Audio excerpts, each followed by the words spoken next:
going on, dudes and dudettes? So I was able to watch a kind of newer film in Hocus Pocus 2. I know came out like a couple years ago. I just never got around to watching it just because I heard it wasn't as good. And I can confirm it's not as good as the first one. Obviously, that one's like a cult classic, and it wasn't really as popular at the time, even when it came out. But it grew over popularity, and I remember watching it as a younger kid and liking it too. But when it comes to the synopsis of this second one, after the events of the first film, three young women accidentally bring back the Sanderson sisters, actually it's only two, to modern day Salem and must figure out how to stop the child-hungry witches from wreaking havoc on the world.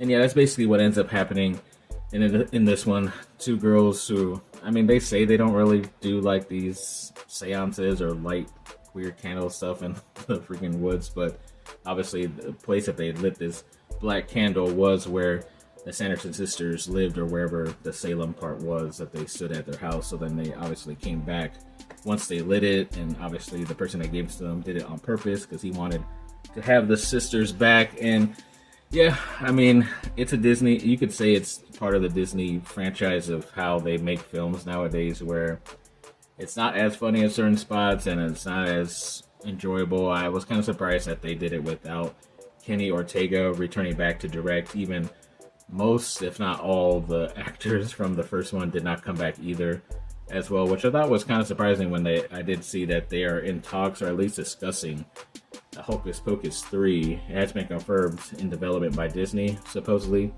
and Bette Midler read a brilliant script recently in October 2025. I think that's what ended up happening. But yeah, I don't know.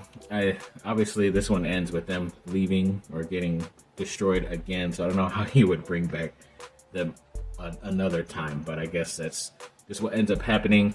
Yeah, they kind of did something that was like a big deleted scene in the first one, where they go to like a convenience store and then end up trying to do all the weird stuff, like weird potions and lotions, all that stuff at the store, but of course they're just wreaking havoc in this one. I know that was like a big time like mystery deleted scene from the first movie, so they kind of redid it here.